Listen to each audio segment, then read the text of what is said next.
Hello everyone. तो आज हम पढ़ने वाले हैं हिस्ट्री का chapter number 7 and imperial capital Vijayanagar के बारे में। इससे पिछली वीडियो में हम देख रहे थे कृष्णदेव राया के बारे में।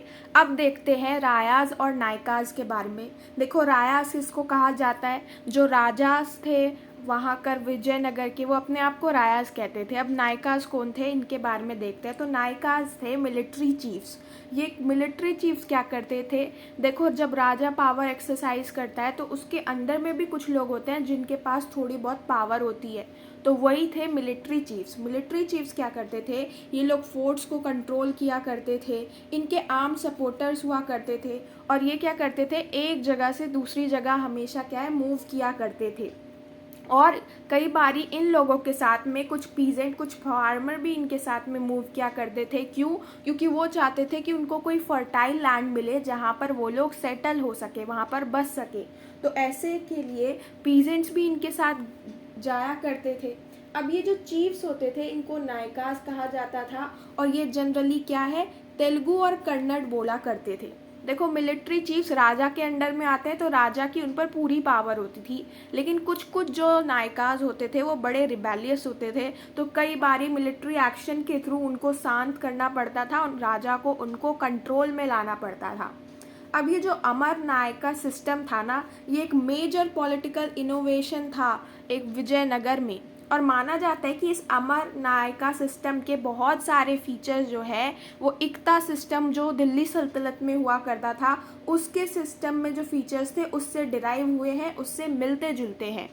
अब ये अमर नायका जो है इन मिलिट्री कमांडर्स को ही कहा जाता था और इनका मेन काम क्या होता था कि इनको एक छोटी सी टेरिटरीज दे दी जाती थी। उसमें ये फोर्ट वगैरह जो किले वगैरह है उसकी सुरक्षा किया करते थे, उस पर पावर इनकी रहती थी। ये लोग क्या करते थे, मेनली ये लोग टैक्स कलेक्ट किया करते थे। और सिर्फ टैक्स कलेक्ट करके ही काम ख़त्म नहीं होता कि पीजेंट, क्राफ्ट पर्सन या जितने भी लोग हैं उनसे टैक्स ले लिया, बात ख़त्म नहीं हुई, बल्कि उस टैक्स को अलग अलग वे में यूज़ किया जाता था। जैसे कुछ जो टैक्स का हिस्सा है वो पर्सनल यूज़ के लिए रख लिया, कुछ जो है हॉर्सेस एलिफेंट्स के लिए कंटीजेंट बनाने के लिए रख लिया। अब हॉर्सेस और एलिफेंट्स को रखने के लिए, उनको तैयार करने के लिए या उनको ट्रेनिंग देने के लिए जो पैसा रखा जा रहा है उससे राजा को बेनिफिट होता था, क्योंकि हॉर्सेस या एलिफेंट्स की पहले के टाइम में जो युद्ध हुआ करते थे तब बहुत इंपॉर्टेंस थी। तो राजा को क्या है कि राजा को तो हेल्प मिली ना, कि जो नायकाज के सपोर्टर है, उसके जो आर्म सपोर्टर है, वो भी जब युद्ध होगा तो किसके लिए लड़ेंगे? राजा के लिए लड़ेंगे। तो ऐसे राजा के पास बहुत अच्छी फोर्स आ जाती थी, जिस वजह से विजयनगर के किंग्स ने क्या किया था कि पूरे एंटायर साउथ पेनिनसुला को अपने कंट्रोल में ले आए थे। उसी में से इसी टैक्स का जो कुछ हिस्सा था वो कुछ टेम्पल को मेंटेन करने के लिए, कुछ इरिगेशन वर्क के लिए रख लिया जाता था। अब ये जो अमर नायका सिस्टम था, इसमें जो राजा हुआ करते थे उनको कुछ ट्रिब्यूट देते थे। ये कौन? नायकाज, ये चीज़ उनको कुछ ट्रिब्यूट दिया करते थे एनुअली। और पर्सनली भी राजा के दरबार में जाते थे और राजा के लिए अच्छे अच्छे गिफ्ट्स लेकर जाते थे, अपनी लॉयल्टी दिखाने के लिए, उसको एक्सप्रेस करने के लिए। और राजा इन पर अपना पावर कैसे दिखाता था कि कभी कभी इनको ट्रांसफ़र कर देता था कि इस जगह पे अब तुम नहीं रहोगे, तुम्हारा ट्रांसफ़र हो गया, अब दूसरी जगह जाओ, वहाँ पर ऐसे काम करो। तो राजा इन पर अपनी पावर कैसे दिखाता था? इनको ट्रांसफ़र करके राजा इन पर अपनी पावर दिखाया करता था। हमने देखा कि 17th सेंचुरी का टाइम आते आते बहुत सारे जो नायकाज थे उन्होंने इंडिपेंडेंट किंगडम्स बनाना स्टार्ट कर लिया था, अपना खुद का राज्य बनाना शुरू कर दिया था। और इस वजह से क्या हुआ कि ये जो विजयनगर जो बाद में डिक्लाइन हुआ, उसका एम्पायर जो टूटा, इसका कारण भी एक, ये भी एक कारण था, एक बहुत इंपॉर्टेंट कारण था, क्योंकि अब नायकाज क्या कर रहे थे कि अपना अपना इंडिपेंडेंट किंगडम जो है वो स्टैब्लिश कर रहे थे। अब देखते हैं विजयनगर के कैपिटल और इट्स एनवायरमेंट्स के बारे में। अभी तक तो हम इसके एडमिनिस्ट्रेशन के बारे में देख रहे थे, अब इसके कुछ बिल्डिंग स्टाइल्स के बारे में देखते हैं। देखो, जब भी हम विजयनगर की बात कर रहे हैं तो विजयनगर जाना जाता था अपने यूनिक फिजिकल लेआउट के लिए और स्पेशली अपने बिल्डिंग स्टाइल के लिए। जिस तरीके से इन्होंने अपने किले बनाए हैं, या इनका जो रॉयल सेंटर हुआ करता था, इनका कोई सेक्रेट जो एरिया हुआ करता था, इनके जो वाटर रिसोर्सेज हुआ करते थे, इन्होंने जो टैंक बनाए थे, ये कुछ स्पेशल चीज़ें थी, यहाँ पे यूनिक चीज़ें चीज़ें थी जो बहुत प्लानिंग के साथ बनाई गई थी, इन सारी चीज़ों के लिए विजयनगर जो है वो जाना जाता था।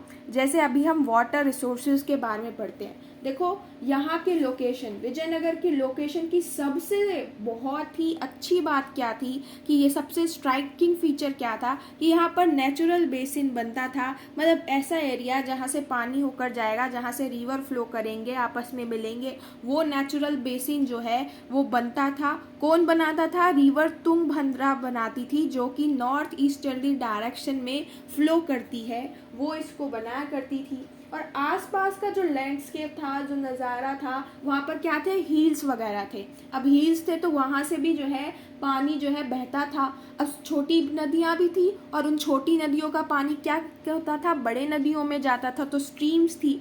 और उस स्ट्रीम्स के आसपास ही एम्बैंकमेंट्स जैसे कि रेजर्वॉयर्स वगैरह बनाए जाते थे। क्यों? क्योंकि ये जो थोड़ा विजयनगर वाला एरिया था ना, ये थोड़ा एरिड जोन था। मतलब कि थोड़ा सा एरिया जो था वो सूखा वाला था, बहुत ज़्यादा भी सूखा नहीं था, लेकिन वहाँ पे पानी की इतनी अच्छी अवेलेबिलिटी भी नहीं थी। तो क्या हुआ कि वहाँ पर जब रिजर्वॉयर्स या ऐसे कोई एम्बैंकमेंट्स बनाए गए, तो क्या करना चाहते थे कि इन स्ट्रीम से जो है पानी को इकट्ठा करके रखना चाहते थे, ताकि अगर कभी इरिगेशन का काम पड़े या और किसी चीज़ के लिए पानी का काम पड़े तो कोई दिक्कत ना हो, आसानी से पानी का यूज़ किया जा सके। तो ऐसे पानी को स्टोर करने के लिए, सिटी तक पानी पहुंचाने के लिए, रेन वाटर जब बारिश हो रही है तो उसके पानी को स्टोर करने के लिए ऐसी चीज़ों का इंतज़ाम किया जाता था। अब सबसे इम्पॉर्टेंट टैंक क्या था? देखो जब टैंक वगैरह बनाए जा रहे हैं, रेजर्वॉयर्स बनाए जा रहे हैं, तो उसमें से एक बहुत इम्पॉर्टेंट टैंक है जिसका नाम आपको पता होना चाहिए, वो है कमलापुरम टैंक। और ये 15वीं सेंचुरी में बनाया गया था। और इस टैंक की खासियत क्या थी कि इस टैंक से जो भी पानी लिया जाता था वो फील्ड्स वगैरह में, खेतों वगैरह में तो भेजा ही जाता था, उसको तो इरिगेट करने में हेल्प करता ही था, पर ये रॉयल सेंटर में भी इसका पानी जाया करता था। ये भी इसकी बहुत बड़ी खासियत थी, क्योंकि विजयनगर का जो सेटलमेंट है उसमें कुछ एरिया जो है वो रॉयल सेंटर का था, जो कि मान लो एक तरीके से राजा वाला एरिया है, वहाँ पे बड़े बड़े बिल्डिंग्स वगैरह है और भी बहुत सारी चीज़ें हैं, तो वहाँ पर भी इसके पानी जाया करते थे। ऐसे ही बहुत इम्पॉर्टेंट एक कैनाल के बारे में भी आपको पता होना चाहिए, वो था हिरिया कैनाल। अब ये क्या करता था कि तुंगभद्रा के पास में जो डैम था ना, उससे पानी लेता था और कल्टीवेट करता था वैली, कल्टीवेटेड वैली को क्या है, पानी पहुंचाता था।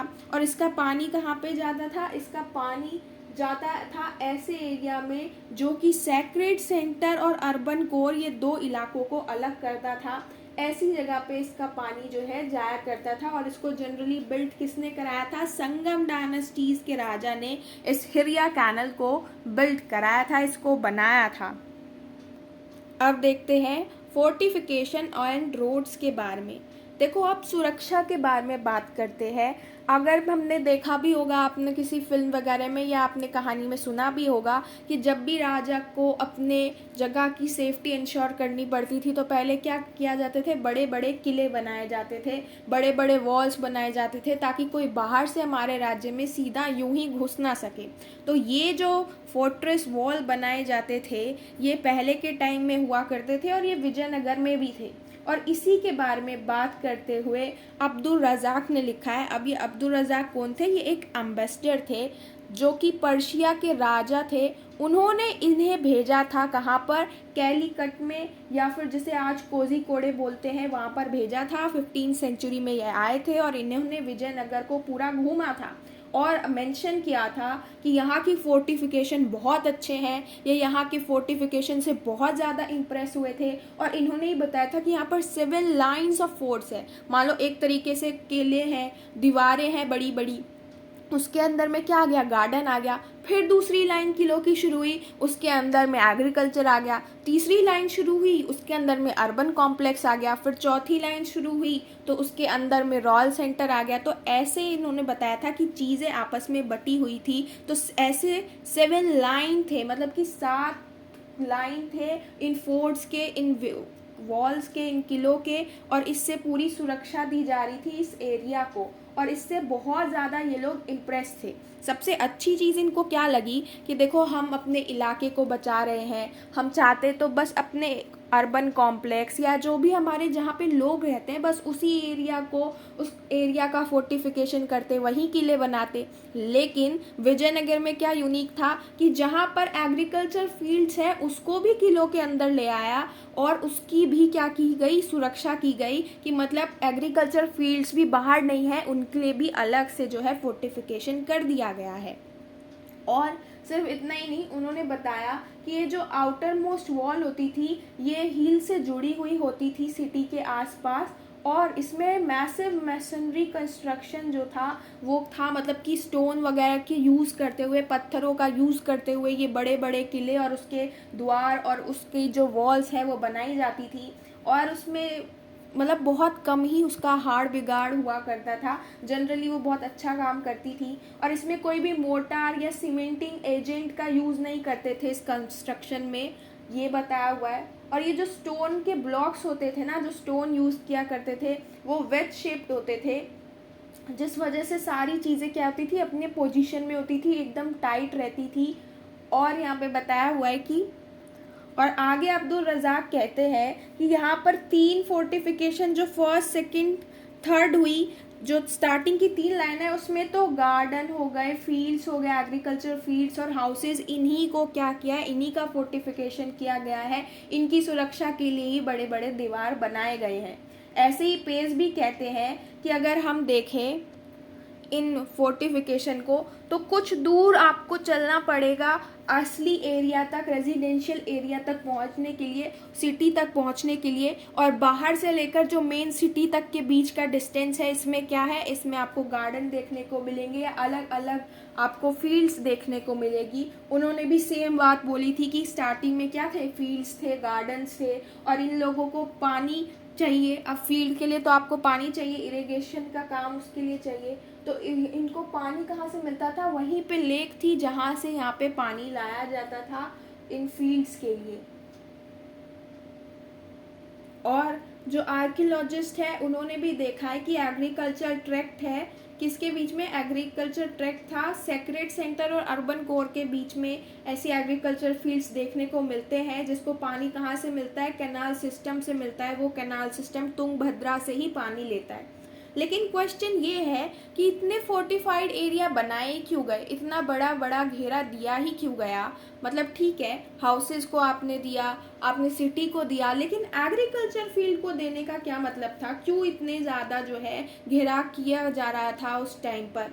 तो मेन हमारा मानना है, हिस्टोरियंस का मानना है कि घेरा इसलिए किया जाता था ताकि जो डिफेंडर, जो बाहर से लोग आए हैं, मान लो कोई युद्ध करने के लिए आ जाए और अगर हमारा एरिया घेरा हुआ नहीं है तो वो क्या करेगा, सबसे पहले आकर जहाँ से हमें खाना मिलता है उस एग्रीकल्चर फील्ड को क्या करेगा, तहस नहस करके रख देगा।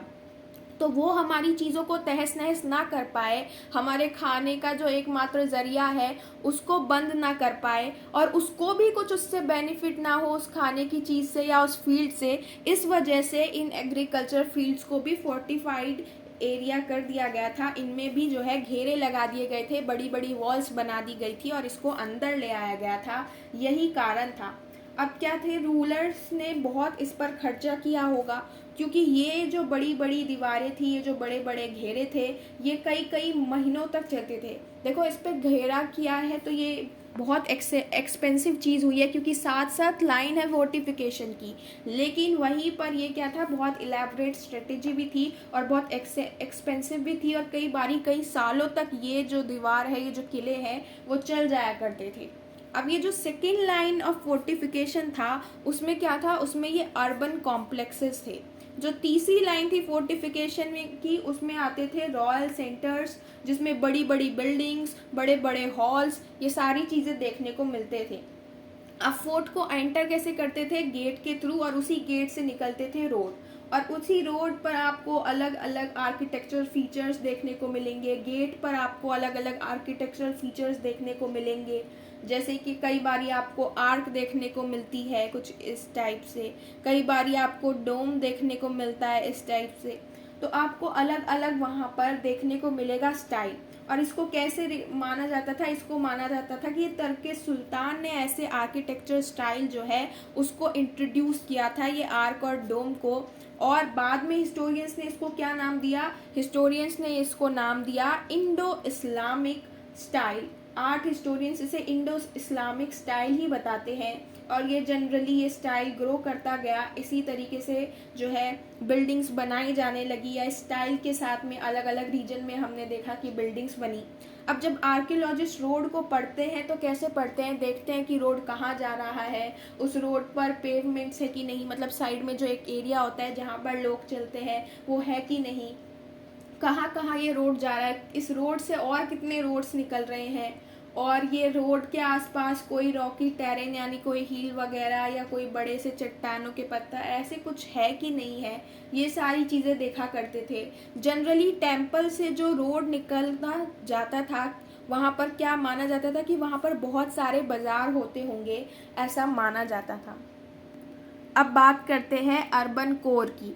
तो जब हम बात कर रहे हैं अर्बन कोर की, तो यहाँ के जो हिस्टोरियंस हैं उनको बहुत कम ही आर्कियोलॉजिकल एविडेंस मिला है कि हाउसेस, नॉर्मल लोगों के हाउसेस कैसे होते होंगे, उसके बारे में अर्बन कोर में बहुत कम एविडेंसेस देखने को मिले हैं। आर्कियोलॉजिस्ट को क्या मिला है देखने के एविडेंस के तौर पे, चाइनीज़ पोर्सिलेन मिले हैं। पोर्सिलेन मतलब कि बर्तन, तो चाइनीज़ बर्तन देखने को मिले हैं कुछ एरिया में, जो नॉर्थ ईस्टर्न कॉर्नर है वहाँ पर ऐसा देखने को मिला। इस अर्बन कोर का जो नॉर्थ ईस्टर्न कॉर्नर है वहाँ पर हमें ऐसे बर्तन देखने को मिले, और माना जाता है कि ऐसे एरिया में रहने वाले लोग कौन थे, रिच ट्रेडर्स थे, और यहीं पर था मुस्लिम रेजिडेंशियल क्वार्टर।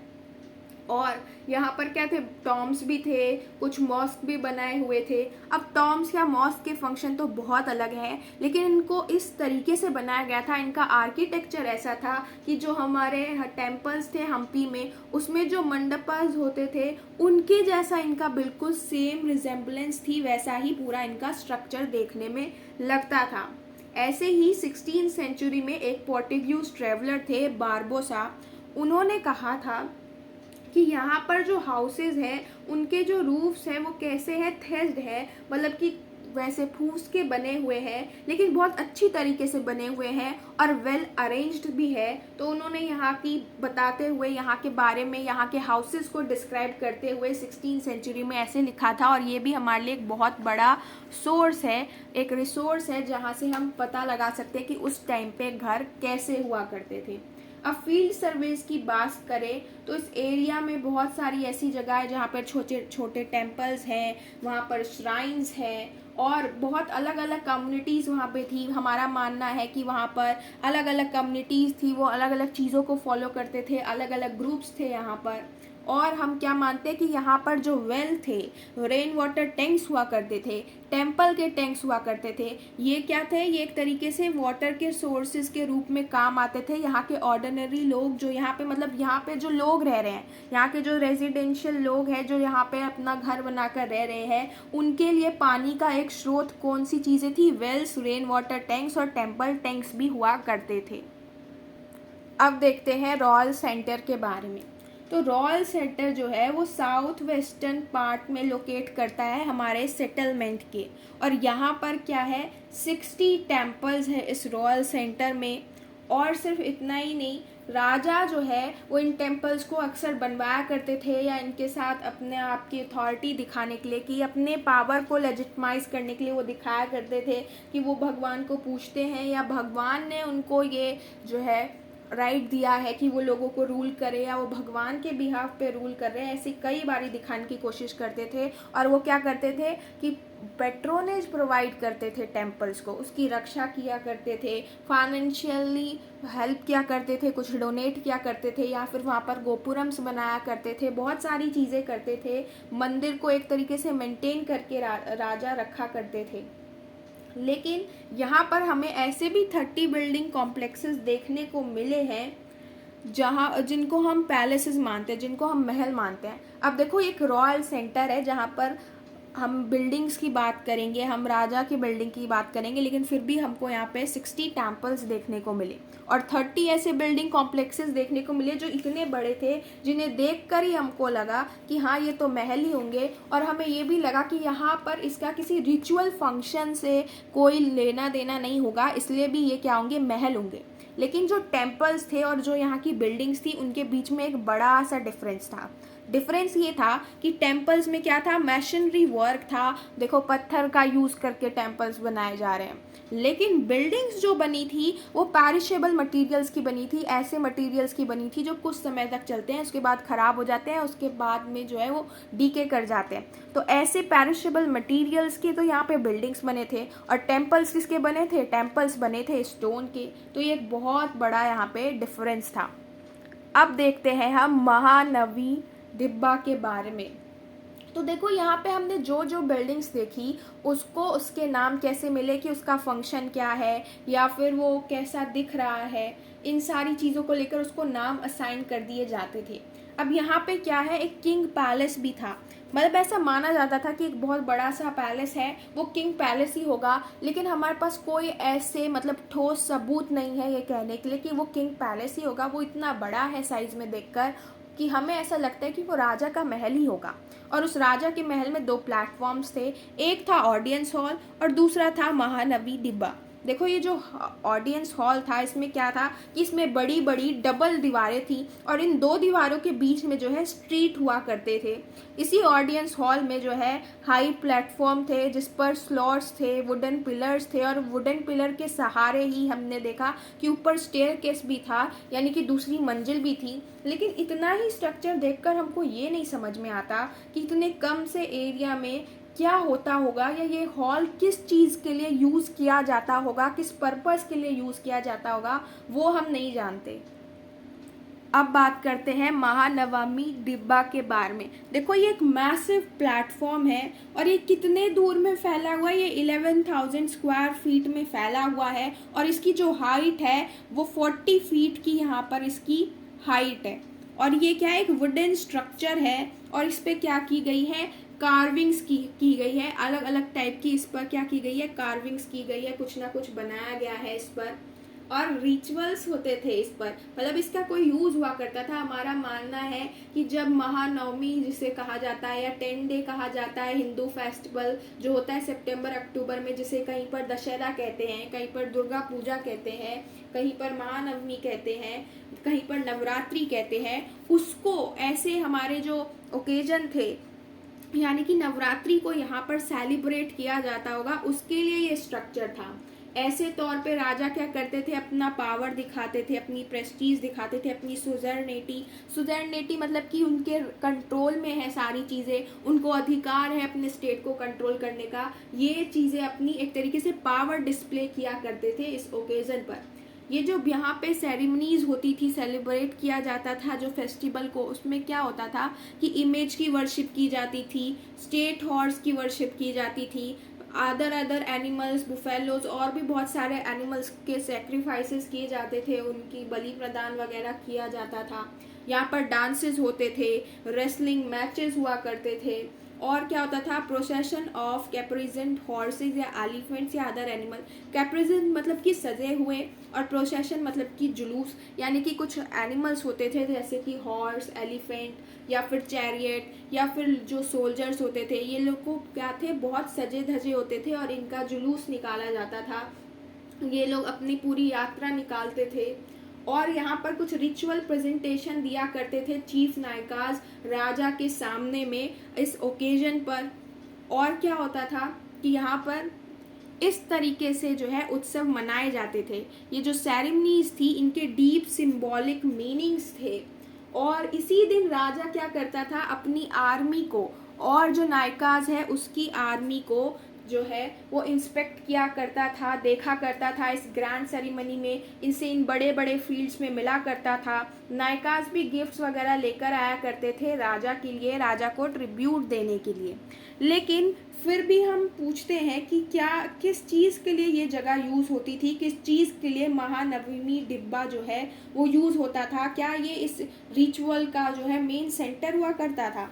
तो स्कॉलर्स ये कहते हैं कि इस जितना एरिया हमने देखा है, जो हमने महानवी डिब्बा को देखा है, हमें लगता है कि ये एरिया कम पड़ जाएगा उस टाइम के लोगों के लिए, जो उस टाइम पे मेन विमेन बहुत सारे लोग, एनिमल्स, सोल्जर्स, इतने सारे लोग आ रहे हैं, तभी ये सारी ओकेजन को जो है वो सेलिब्रेट किया जा रहा है, तो इतने सारे लोगों के लिए ये स्पेस थोड़ा सा कम पड़ जाएगा। इसलिए ये जो स्ट्रक्चर है रॉयल सेंटर में क्या रहा है, एक एनिग्मा रहा है, मतलब कि बहुत कठिन रहा है हमारे लिए ये कहना कि आखिर किस चीज़ के लिए महानवमी डिब्बा जो है वो यूज़ किया जाता था, आखिर इसका इम्पोर्टेंस क्या था, इस पर क्या काम हुआ करता था, ये कहना हमारे लिए अभी थोड़ा मुश्किल है। तो आज की वीडियो में इतना ही। नेक्स्ट वीडियो में इससे आगे का टॉपिक कवर करेंगे। तब तक के लिए आप सब्सक्राइब कर सकते हैं मेरा दूसरा चैनल अभ्यास, जिस पर आपको इंग्लिश और हिंदी का फ्री कंटेंट मिलेगा, और उसका लिंक भी मैंने आपको डिस्क्रिप्शन में दे दिया है। तो मिलते हैं नेक्स्ट वीडियो में, तब तक के लिए बाय बाय।